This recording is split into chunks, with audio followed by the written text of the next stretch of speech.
drive progress towards achieving the Sustainable Development Goals. Please, apologies for a minute. Can we all hear me? Because it feels like the nature behind me is seriously trying to take over this show for me this evening. Please, if you can kindly let me know if I'm audible enough in a minute, in a second, I mean. Please, can everyone hear me before I continue? JB, please, can you confirm if I am audible?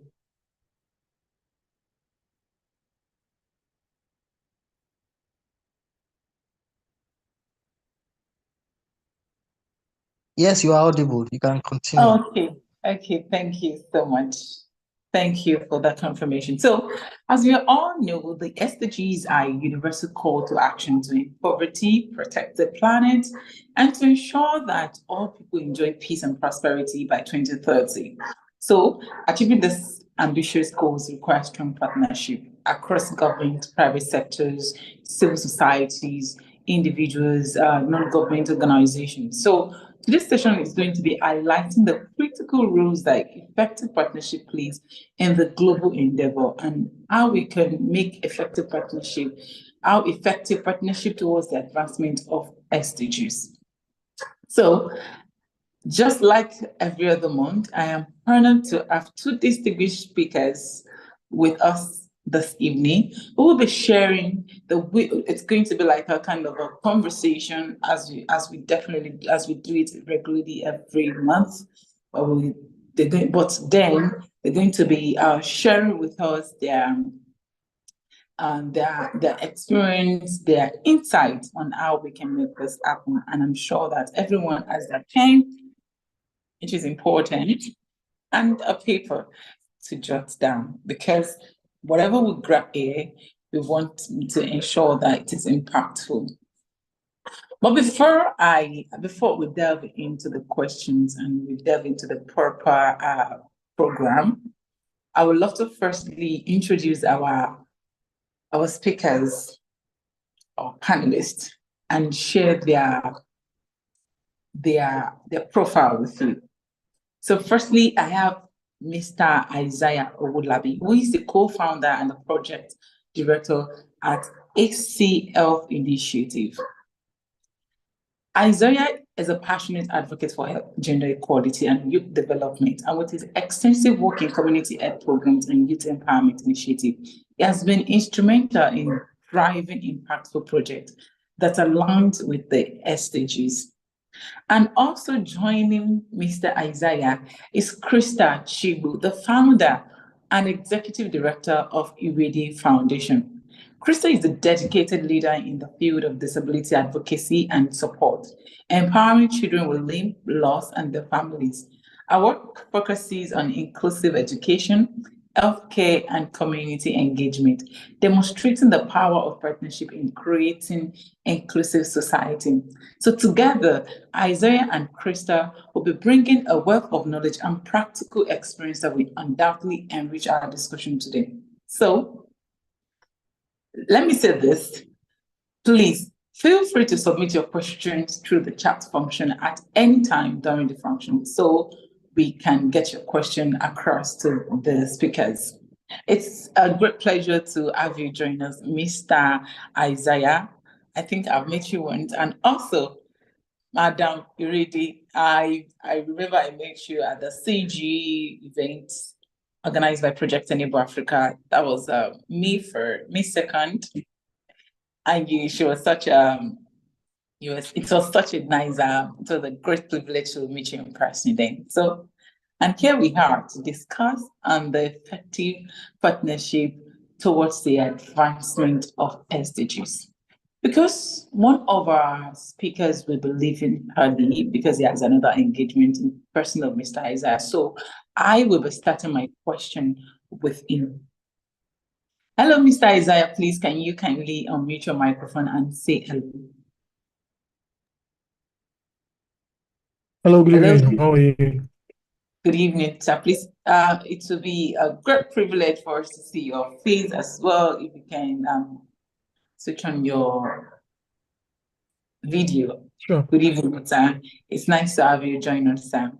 And it's a great privilege to have to learn from you for the second time again. The first time was during one of my classes with Thai 5. Good evening, Sam. So I will be starting with you, Sam. So in what ways Good can evening. partnership ensure accountability and transparency to maintain credibility and maximize impact on SDGs?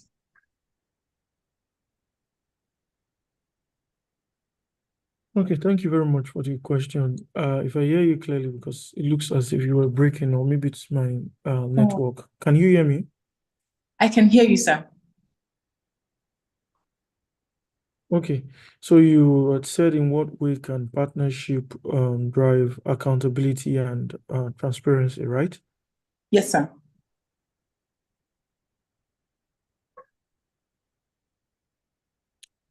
Okay, that's fine. I would talk from my personal experience and the work that we have done at AC over the last 17 years. October this year, we should be 17. And one of the key things I like to say is that AC success has been based on partnerships and ability to collaborate effectively well, both across different sectors and generations. And what I mean is the fact that we've been able to work with institutions in the private sector and the public sector, in the civil society space, in the media, donor agencies, and also across different generations. Those who are baby boomers, millennials, Gen Z, and we kind of see everybody playing unique role in terms of partnership, and most importantly, also understanding what the expectations of people are and letting them know what that should look like. But on a very large scale, when organizations are partnering either with another institutions, it can lead to some exposure, but that exposure is positive if the organization leverages it very well, because that way you can also make sure that you tidying up your processes and procedures towards ensuring bigger accountability. And you also want to be very open to your stakeholders across board, especially those you are partnering with either on a project. And partnership could come in different ways too, financial partnership, um, partnership in form of resources or knowledge exchange, partnership, and but for whatever type of partnership it is, you want to also make sure that you are reporting on progress, challenges, and opportunities. And to a very large extent, this can help to also drive accountability. But also, I've seen cases where we partner with other organizations to actually improve accountability of our own personal systems or our reporting system, or even drive accountability with key government stakeholders. And also, when you think about the levels of where you can implement interventions, you see that partnership is useful across all of these pillar. Can you hear me? Yes, of course, sir. Please go ahead. Okay, that's fine. So I was saying that if you think on the line of how the levels in which you implement interventions, you realize that partnership is very important across all of those pillars, from individual level where we do the normal awareness programs, in within to the next level of engagement to community level, where you want to partner with women groups for different programs, from the FGM program to our economic empowerment um, program to our water sanitation and hygiene program, at community level. The next level of impact is at institutional level. You also want to use partnership to drive some sort of accountability and transparency, because you want to partner with entities that would ensure that you're accountable. So you think about either small or large institutions that you partner with, from some of our biggest donors in and out of the country, both in the private sector and also within the UN agencies that we work with, both in Nigeria and outside of Nigeria. Now, we sought some sort of build partnership with them. And, some of these institutions in many ways have also helped us to improve our accountability and transparency standards across board. For example, the kind of policies that they require that we have, from anti-sexual harassment policies to um, policies related to financial accountability and transparency, to procurement policy and all of those things. They've been quite helpful. And then to the highest level of impact, which is the policy level, that's the biggest level of impact. You also want to make sure that you're partnering at such level with government agencies, either at state level or at national level, and then government ministries, and hopefully also with lawmakers. I will stop there and hopefully hand over to you. Thank you very much. Okay, thank you. Thank you so much. Thank you for that. Based on what you were saying, please, I would love to ask this question that so with your experience, because I mean you've had 17 years and still counting, will you say that the public sector, like the government, have been more collaborating towards the advancement of the SDGs?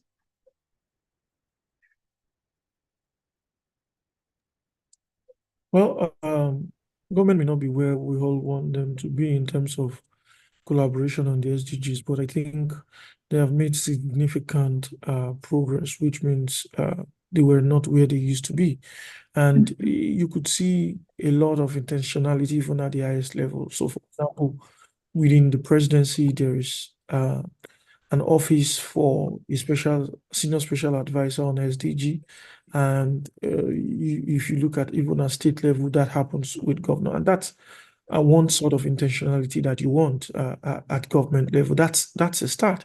And then if you look at the SDG tracker at the national level that government uses, you see that there's consistent engagement of stakeholders and communications around what the state of the tracker is, what we have achieved, what gaps look like. And that sort of spread to the health sector, the economic inclusion, gender equality, and across different sectors. Definitely, there are bigger opportunities in terms of what government should do and how government should maybe lead the financing of SDGs, which is also a very huge gap.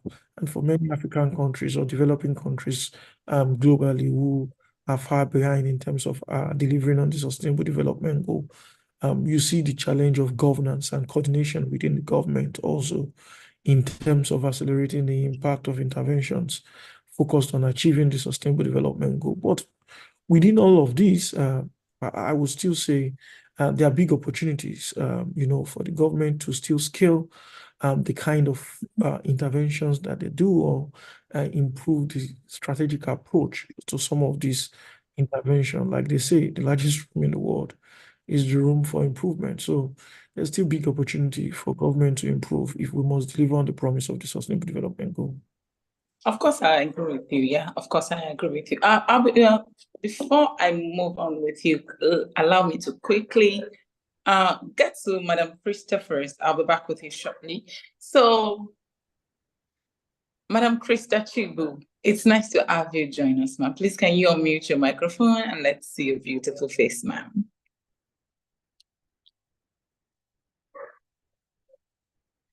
Ma'am, are you there?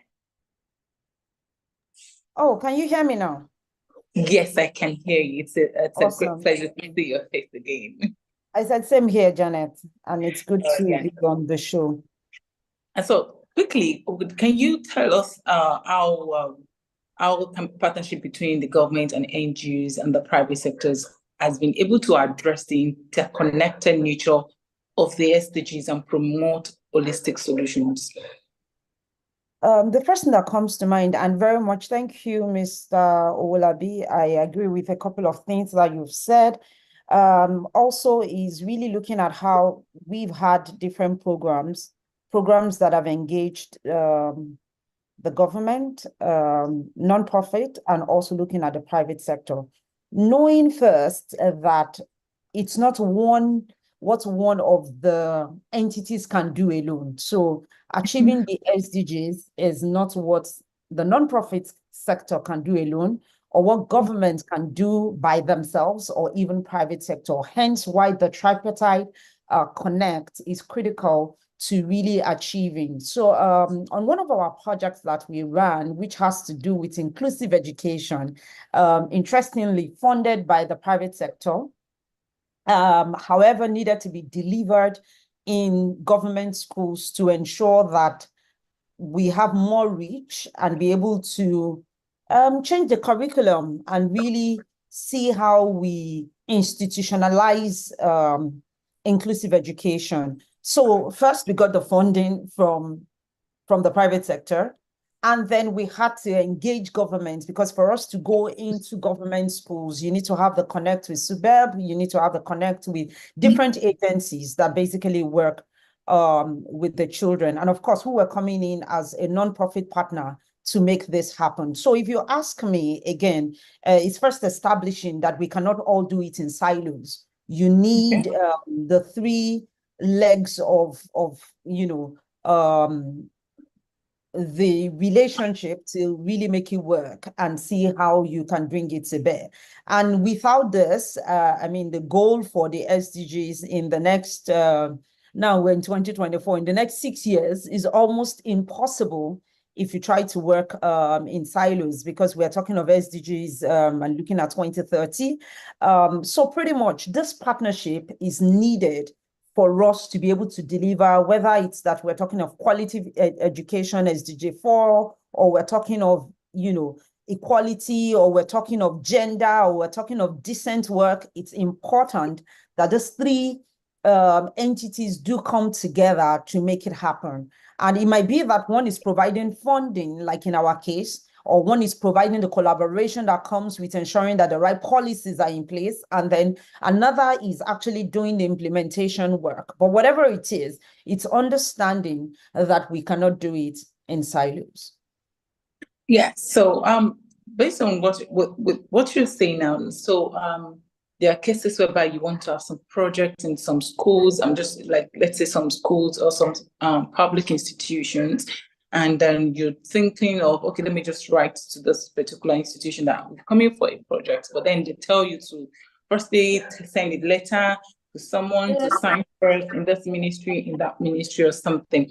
You think this might kind of create a thickening or a layback in the art of whoever wants to carry out this project? And do you think there's a better way the government can actually collaborate with these institutions to make it easier or better for them to be able to run projects?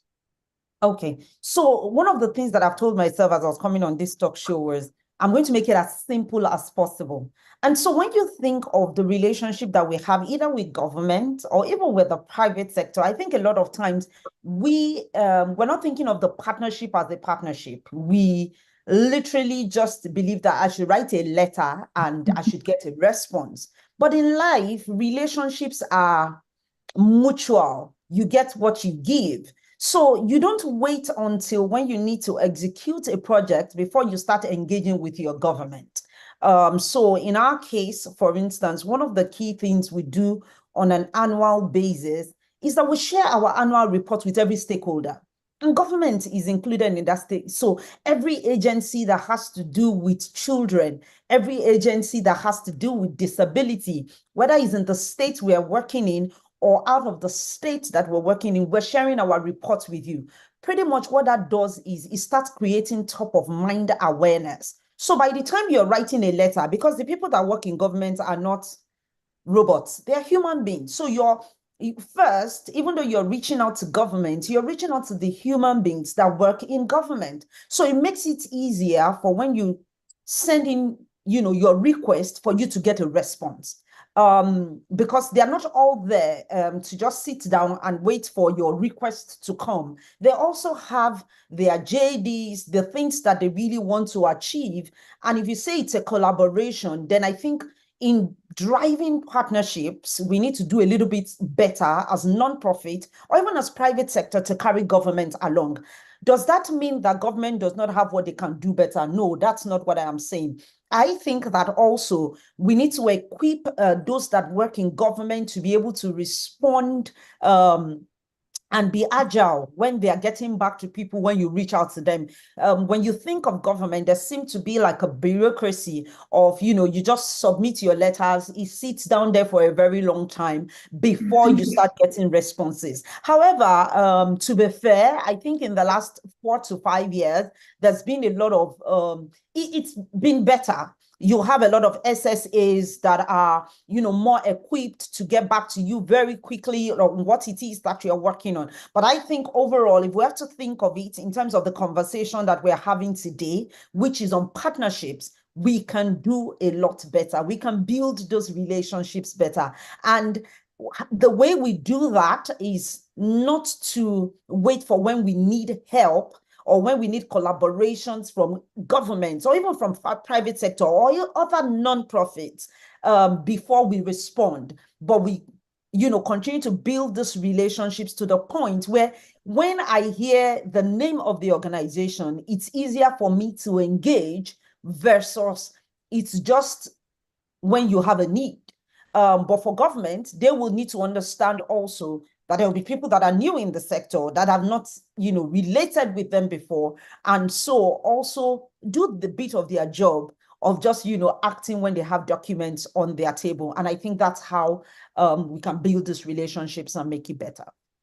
So you agree that you're saying that both parties have a major role to play in ensuring that there's a smooth collaboration in Absolutely. bringing out. Thank you so much. I'll be back. Mr. Isaiah, back to you, sir. Mr. Isaiah, please, can you hear me, sir? So, Okay, I yes. can hear So, you clearly. okay. Do you have any other thing that you'd love to add up to what, based on the question that I just asked Madam Krista, is there something you'd love to add to that?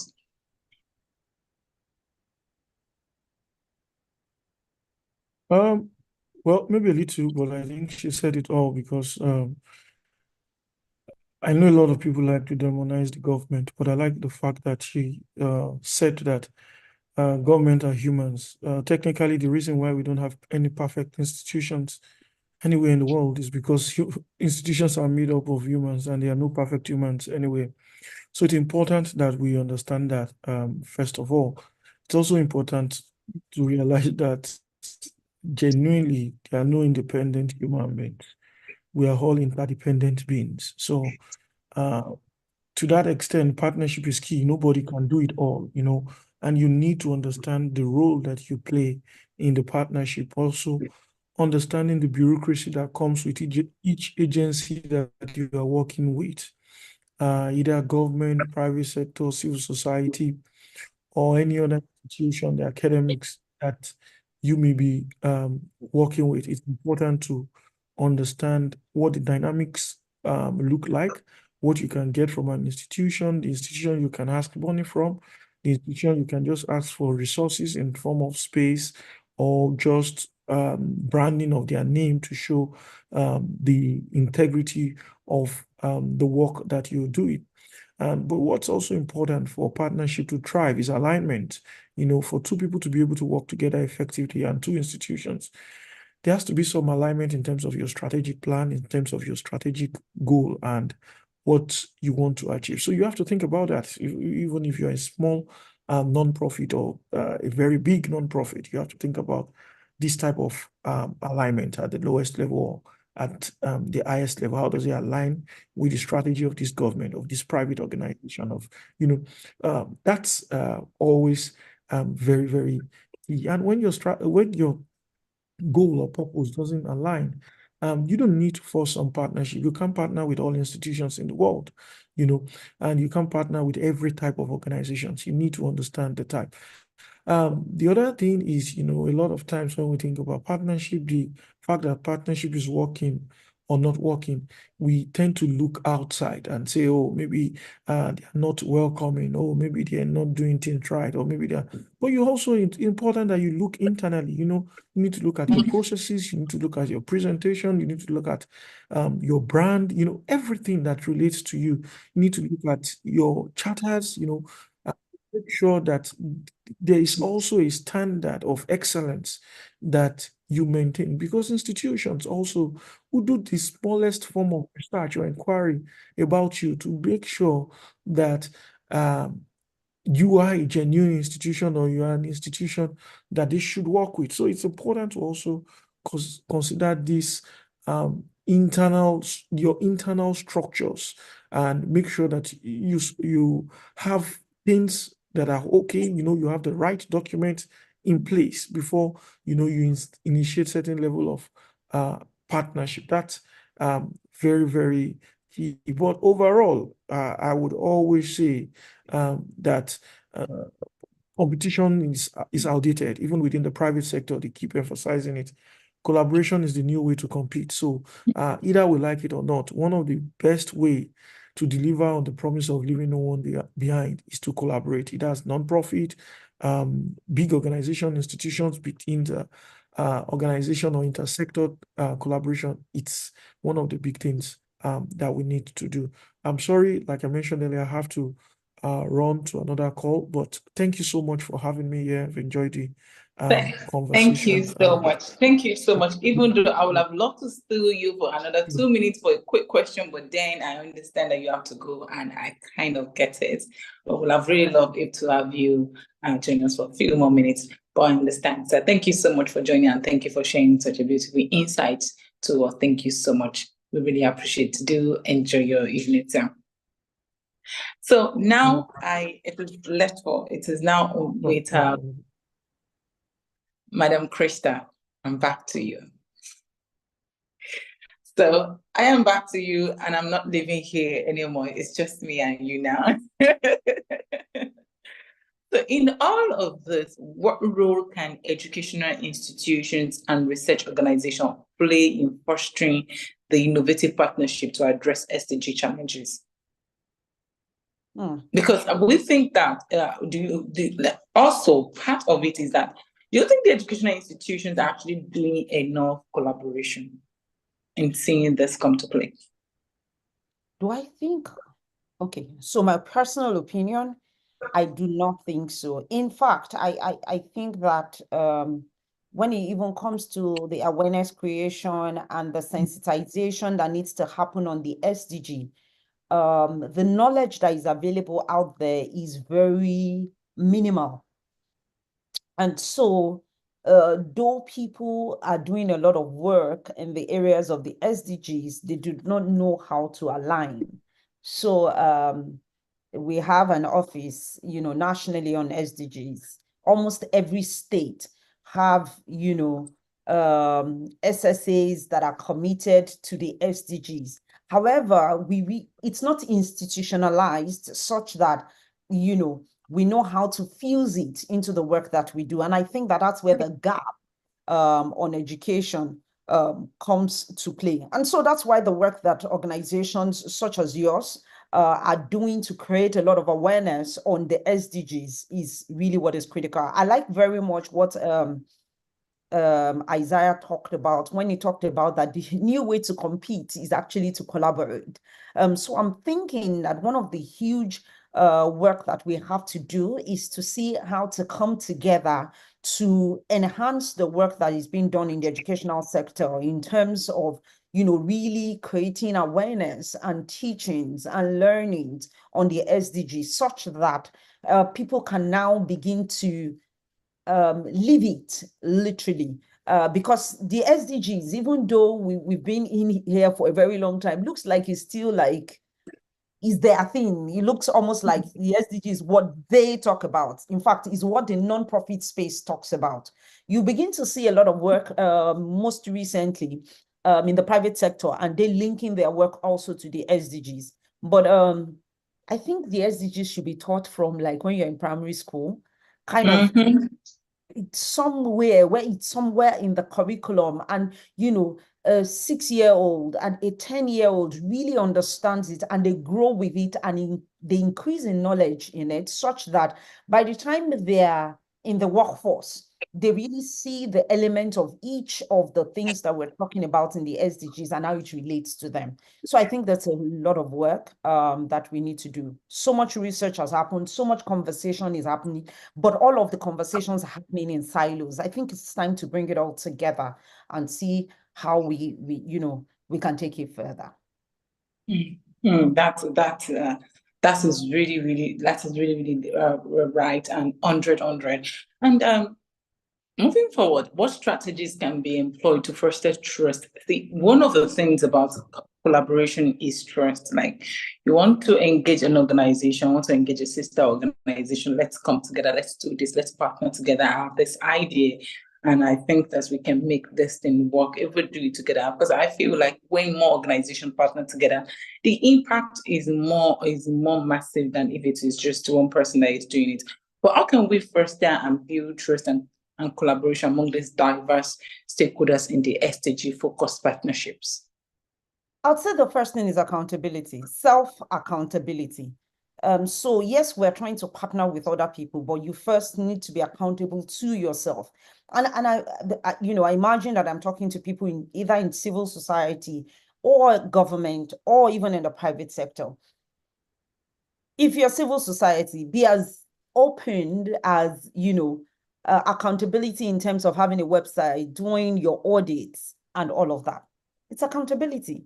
I don't want to work with somebody I don't know. That's how, you're being accountable in terms of doing these basic things, being out there on, and I would say social media, because that's the new way to communicate, really. Having a simple website where people can trace you, having an office.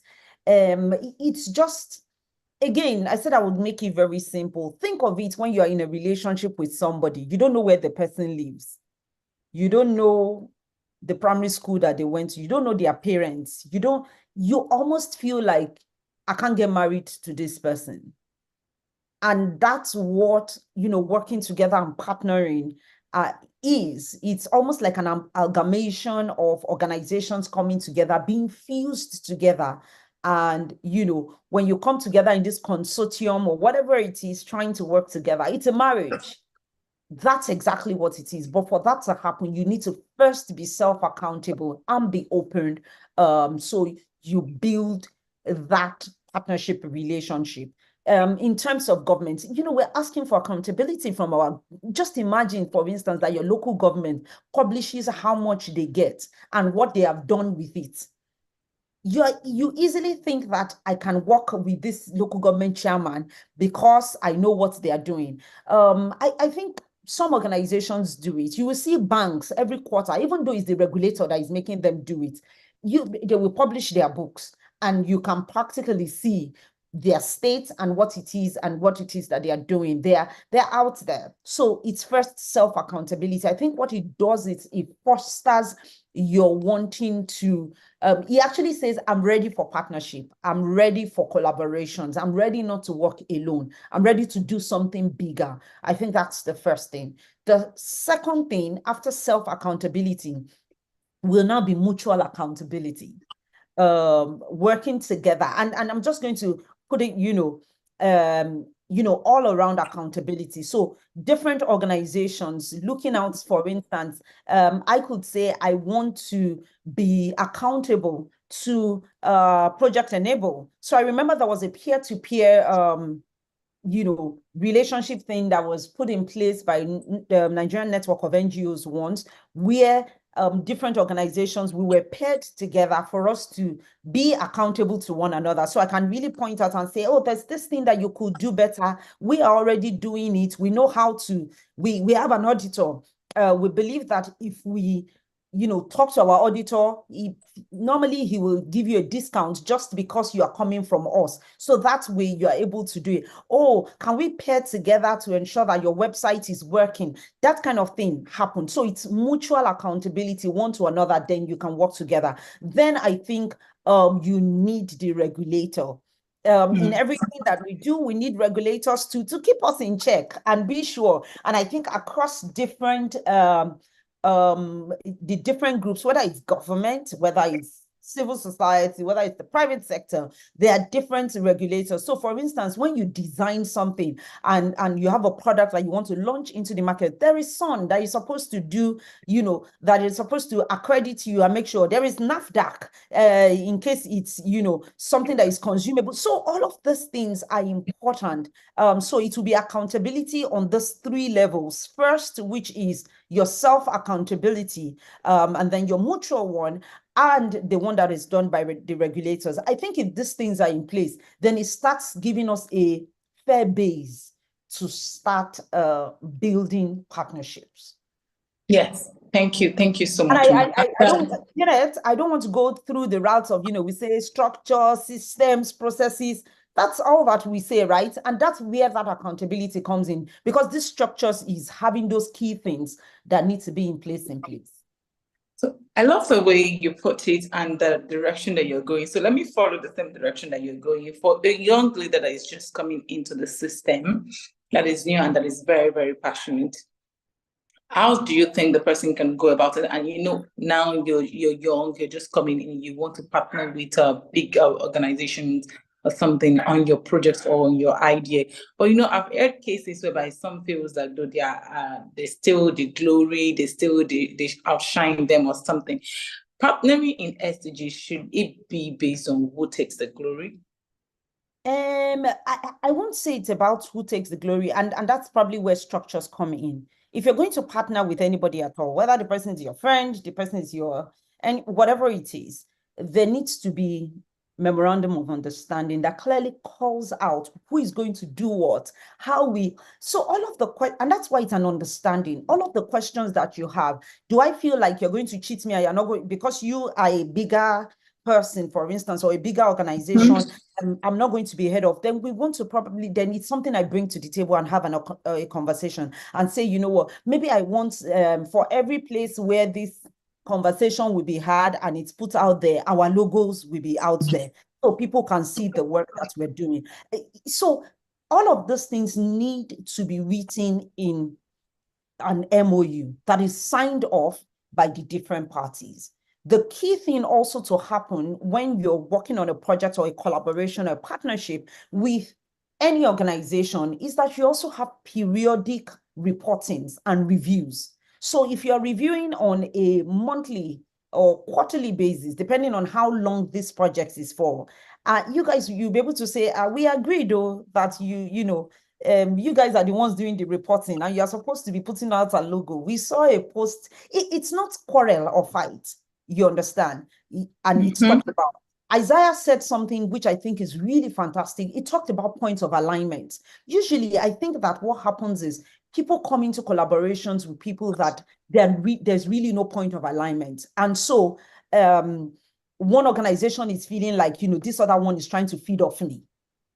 Or this one is trying to make me work. But once there is an alignment and it's clearly called out in your MOUs and you keep coming back to it, then it helps each party at the end of the day to be very, very happy. I think that the places where partnerships mostly do not work is where this clarity is not there from the beginning.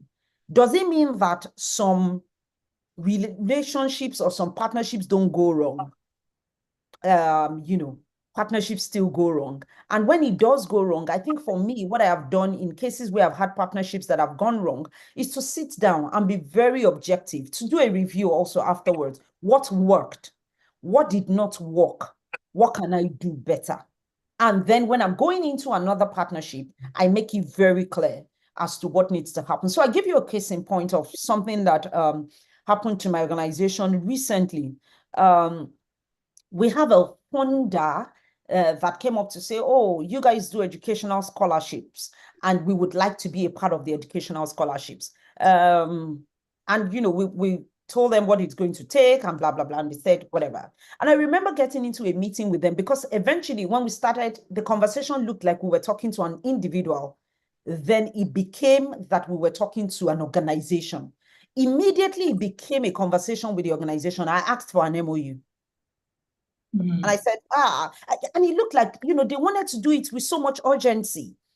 I said, I really appreciate the urgency and we want to jump on this very quickly. but can we just table or write down the key things that we have agreed?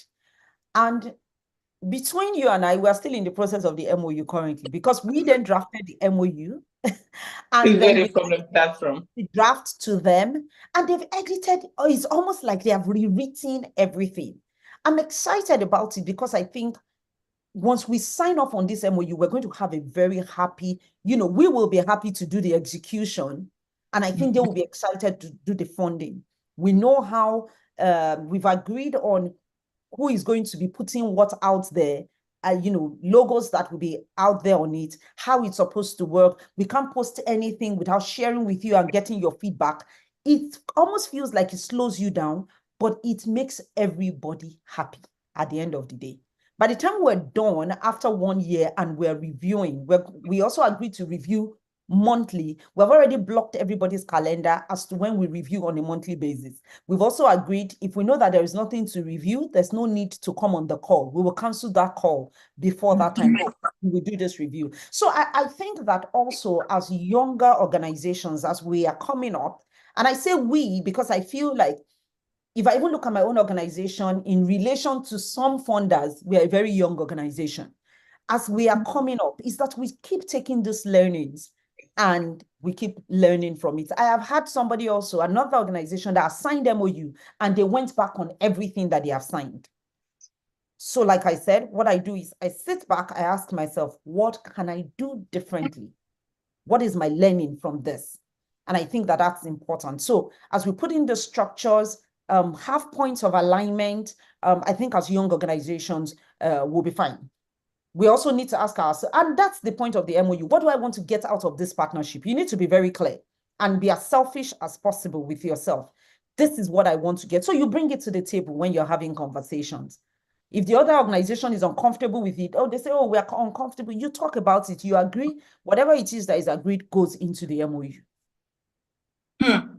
Point well noted in caps. And I'm sure that is what it is like that as well to every other listeners. If you have any question, please kindly ensure that you put it on the chat box so that you can engage our speaker, the founder of Everyday Foundation. Please let's try to engage her. Let's ask the questions. Let's keep it coming so it can be so interactive. And I won't just be the only one enjoying this with my tea. So how can partnership bridge the gap between local and global initiatives to ensure that no one is left behind in the pursuit of the SDGs, most especially people in the informal areas? I mean, one of the key things that we have said is you can't do it alone. So there are people that are working in grassroots level. So for instance, and I will give examples so we'll see how important it is and how you see these things happen. So there is a funding that we got from an organization, in the US. And they wanted us to go to local communities, some of which my organization, we only have our office in Lagos. I don't have an office in Yobe. I don't have in Katsina, but I want to work there. So what we have done is identify organizations that work in those places. I have the fund. They work there. We've come together to ask ourselves if we are going to have quality education for children in Yobe State, and Irede Foundation does not have an office in Yobe State, how will Irede do it? Irede needs to collaborate with an organization that is trusted and where we have a lot of alignment, and this can happen. So what we've done is to do a connect with different organizations that are on ground in those places. Again, what I just shared with you, have the MOU. Guess what? This global organization is achieving its aims and objectives because they are doing it through Irede, but Irede is achieving it by partnering with another organization right on ground. And I don't think it's just Irede alone. I have different organizations that I have seen how this is also the path that they walk through. So if you ask me, and honestly, I wrote down what Isaiah said, that the new way to compete is collaborating, is by working. That is the only way. These bigger organizations, because again, when you look at bigger organizations, they sometimes, because of the size of the fund, they can't fund little nonprofits. They can't, because to fund you, we want to see the capacity that you've built and the fund that you have managed before. So if you have only managed before a $10,000 fund, I'm not going to give you $1 million fund to manage. So a lot of times we'll look for a mid-sized organization that can also make sure that this fund is available to the other organizations. So if you ask me, this is how to, you said it all. I think the title of this show tonight is even clearly made it possible. So whether some, I mean, like the World Bank, for instance, will not fund individual organizations. They work with governments, they work with bigger CSOs, and that's how it works. But those other ones can go into the grassroots and see who it is that they can partner with. So I think that the only answer, just like you guys have rightly told us, is to partner. So partnering with, for example, what you were talking about, let's say it really has a project that they need to carry out in UB, and of course, it really does not have an office in UB, which you definitely need to engage people that are there. Do you necessarily have to go there? Do you necessarily have to be part of the implementation? If yes, like if you are not there, does it stop you being a partner? Does it change the plans, or do you necessarily have to be there? No, you necessarily don't have to be on ground or be the one that's there. And that's why, again, the MOU is important. Your part in it someone else might be actively doing, another person might be communicating, another person might be the one in charge of the monitoring and evaluation. That's why we need to look at the point of alignment and who does what. All of this needs to be called out in the organization. I remember working on a project, and this one was not even in a local community. It was just 3 different OPDs, organizations of persons with disabilities, coming together to do an inclusive education project. And there was someone in the, an organization that developed the tool that we used. Another one did the trainings for the OPD, other OPDs, persons with disabilities, and their caregivers.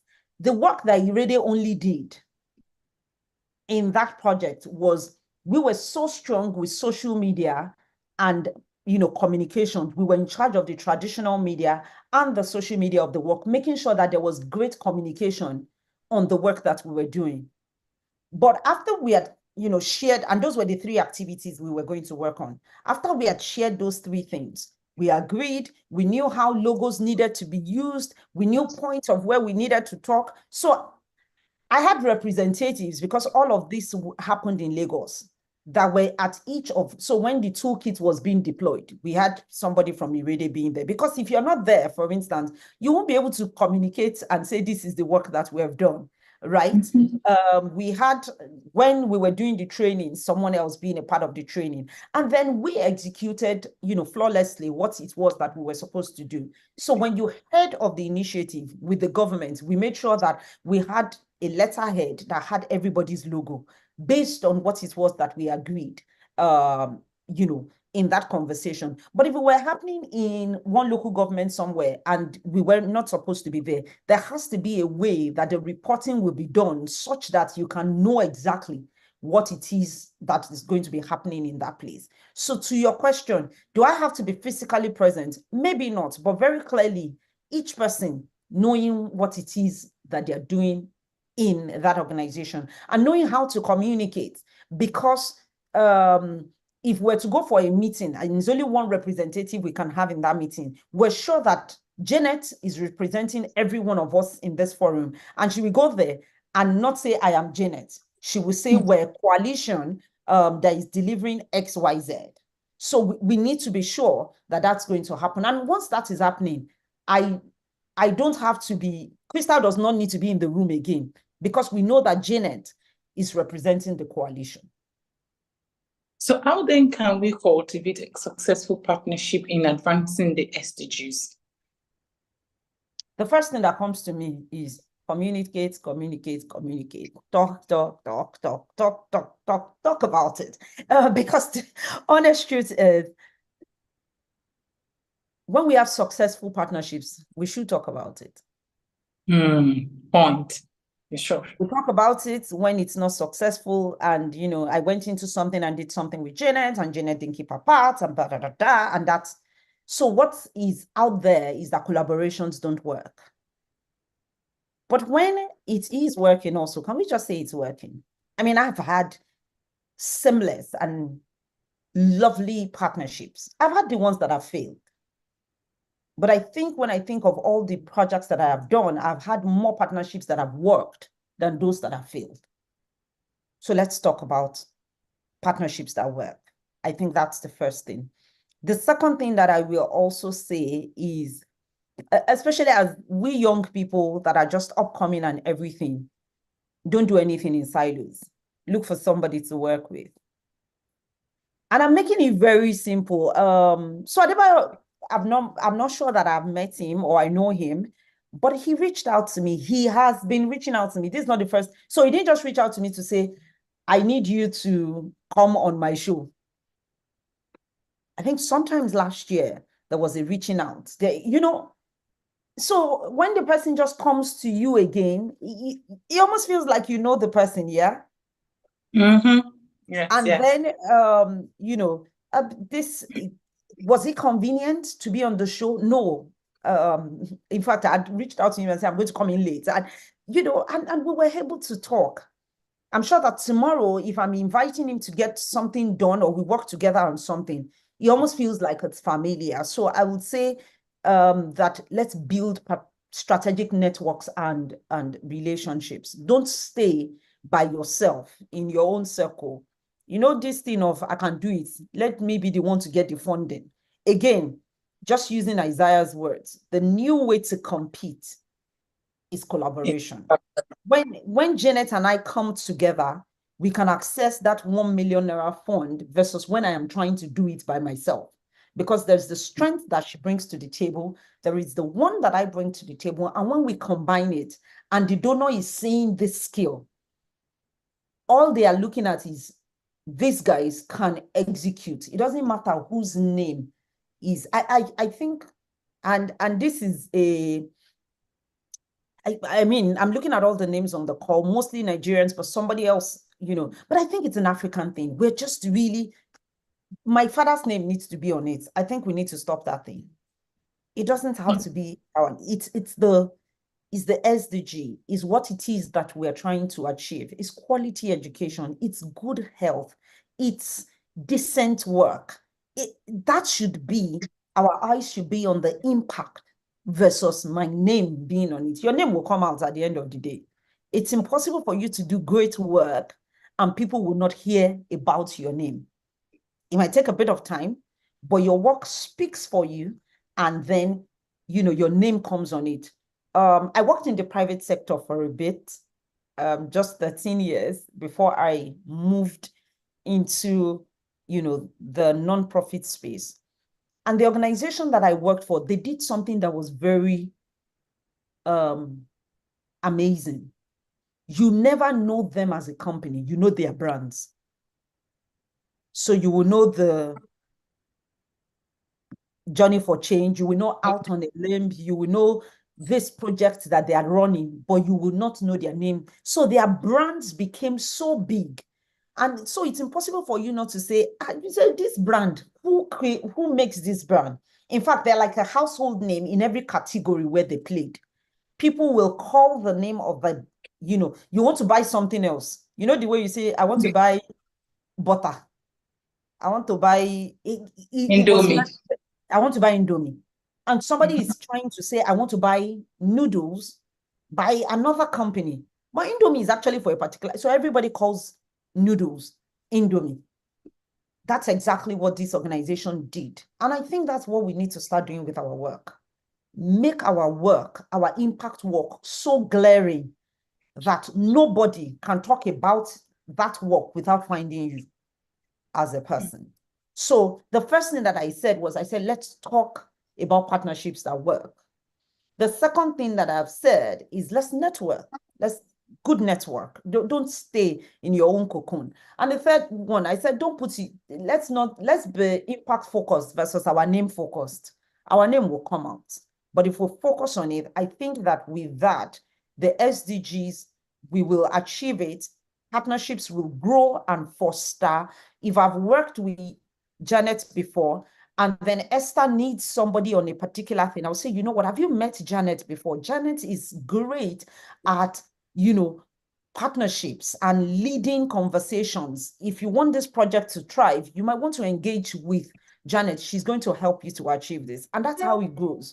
And before you know it, and it's probably because we've had, a network where we've met before, where we've worked together, and it begins to build credibility that helps these partnerships to grow. It's a great pleasure to have a speaker to talk from experience, because I can definitely say that most of the things that you're talking about is something that reflects who you are and what your organization do.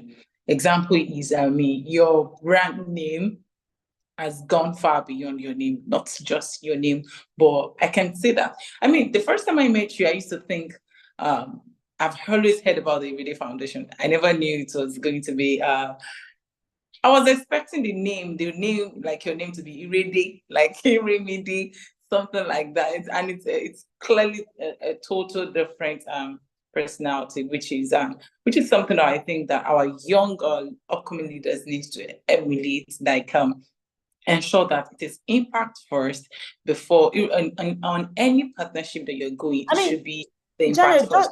just think about it. Project Enable. It's Project Enable. It enables Yes. project. It's everywhere. And then someone will not say, who is the person? Who is their ED? Who works? So I think that's one of the things that we need to do. Just put the impact there. Because of our time. Lastly, because of our time. So okay. Should be on the Sorry, time.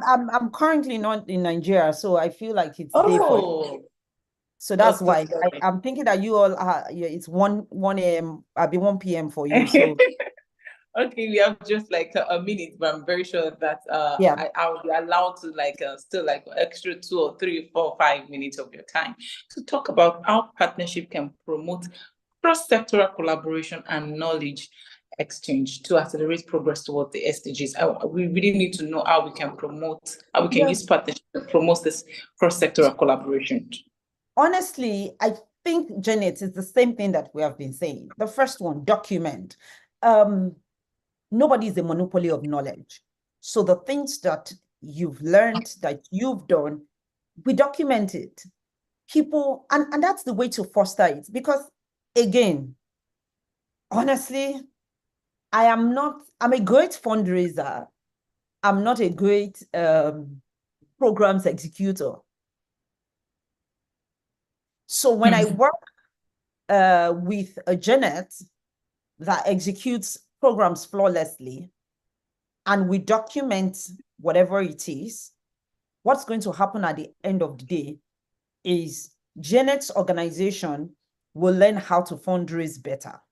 My organization will learn how to do programs better. So it's one key thing. So I would say document. The second thing, and the inclusion that comes and the diversity that comes from the things that we will know by just doing this is second to none.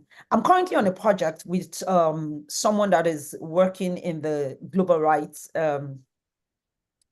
community. And, I am in the disability space.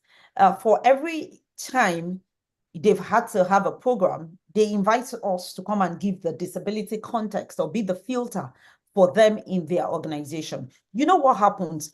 I'm beginning to learn and understand human rights from that angle, because now I am consistently in their conversation. They now cannot have an organization without having a disability filter in it.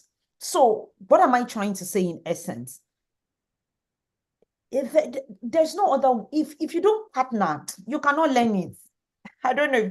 We can talk all the textbooks. So how can we get partners across different boards? Because SDGs are interwoven. When you talk about no poverty, no hunger, it's like a kind of Of course, definitely. If you have money, you definitely don't be hungry. If there's a good climate, like if there's a good climate, like Oh it my will God. definitely help with the food. So I noticed that let's say if I'm in the climate sector space, people that I want to partner with, I'm looking out for people that are in that same space only. How can we get them to come outside, like partner with other or people that are in other SDGs, maybe environments, maybe you talk about the education and all that, because climate change and education too has to go together. People need to have more knowledge about climate change and all There's that. climate change and disabilities. Yes, yes, I actually wrote something on that. Climate, the PWDs and climate change and the PWDs. Yes, but then we do not really see things like that come out. When we Again, see because when we see the PWDs, we see people that mostly engage in the education part, the entrepreneurship part, and all that, and not actually the climate change part. because maybe there's the part where the thing is pinching you more, and then you want to focus on that first. But that's a joke. And an aside. I think I want to close by just saying, these kind of conversations that you guys are doing, you can do a lot more, and give us topics that make us research and go beyond what it is that we're doing. That way we will come together and talk about it. I remember the first time I started talking about climate change and disability was when I was talking about I was talking about recycling. And as it relates with me, and saying, oh, I realized recently that I can recycle plastics and use it to make prosthetic limbs. And I was just talking to somebody about it. And that person, oh yeah. And the person posted me and said, oh, that's climate change. I was like, how? And then the person, because he is in the climate change cycle, and then started talking about how it's interwoven. Then somebody else started talking about the education that is there and what we needed to do. If we don't come together to have these conversations, we won't see the intersections and the nexus that exist at all. So I would say is bringing us together in this kind of conversations to have it. And we have said it all, Janet, when you network, when we find out all ourselves in the same room and I listen to you, I see where your work connects with mine and the uniqueness that is available in the work that we're doing. I would want to encourage us, especially we young people, that and we are better than people that are much older because our minds are open. We can read more. It's to put those things out there and see how we bring these conversations to the place. I can give you all the steps and tell you what ChatGPT is saying, but the truth is it's in the doing. We need to do first. We need to come together. We need to have these conversations. We need to initiate the education and the awareness creation that brings people together to have these conversations. When these things don't happen, we cannot have all the head knowledge, but we are actually not acting it out. Until we act it out, we won't see the benefits of it. And that's what we've done in the sector for so long. There's so many big English, have meetings and conversations and just have all the talk, but we're not doing. We need to get to the place where we do. So I think that that's it for me. Thank you so much, Ma. We really appreciate that. And we'll be taking on with the more of the doings and less of the talking. If I am given the chance to talk, I would definitely be with you till 10 p.m. But then I know you have any other engagement that you need to attend to. And so as our listeners, it's a great pleasure to have you join us today. Thank you so much for sharing such your insight and your experience with us. It's a great pleasure to have you. So on behalf of the UNSDS, and I want to say very good thank you once again, Madam Krista. I just hope one day I don't call you Madam Irede. I apologize. Madam Krista Chugu, thank you so much for coming on board. And to every other listeners out there, thank you for joining. Let's do this again next month. That will be June. It's promised to be more splendid and more engaging. Thank you so much for coming on board. Do have a wonderful night. And for you, ma'am, enjoy your day because I know you're still in the day. Bye. Thank you.